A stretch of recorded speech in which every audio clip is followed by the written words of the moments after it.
Before you go, it's been a big week for the Trump administration. The bombing of Iran's nuclear sites is fresh calls for Donald Trump's impeachment from the Democrats, from the likes of AOC. And we've also just had Donald Trump overnight at The Hague securing increased defence spending from NATO partners. Do you expect to see the peace deal between Israel and Iran enduring for any sort of time? We'll see. The Iranian revolutionary government is not in a very strong position at the moment.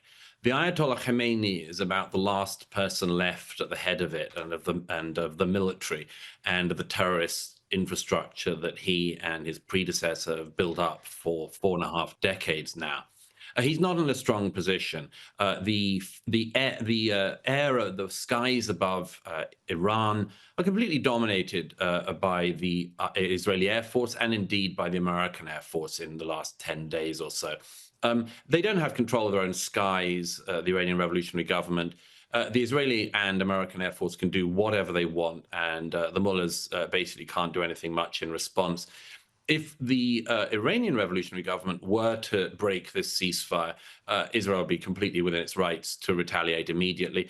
I think there is a slightly difficult corner for the Israelis, which is whether or not they actually feel that they've finished the job, not just on the nuclear sites, but on the ballistic missiles and others that the Iranian revolutionary government's been firing at the people of Israel for the last couple of weeks and has done so many times in the past. If the Israelis feel that the job isn't done, they will need some kind of reassurance that it'll be that basically the rocket fire will stop and much more.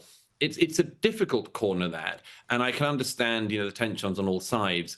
But President Trump did an extraordinary and historic thing, as indeed did Prime Minister Netanyahu in the last couple of weeks since we spoke. The whole world has said for years that Iran cannot get a nuclear bomb. And most of the world sat by or negotiated away as the mullahs got closer and closer to getting the world's most dangerous weaponry.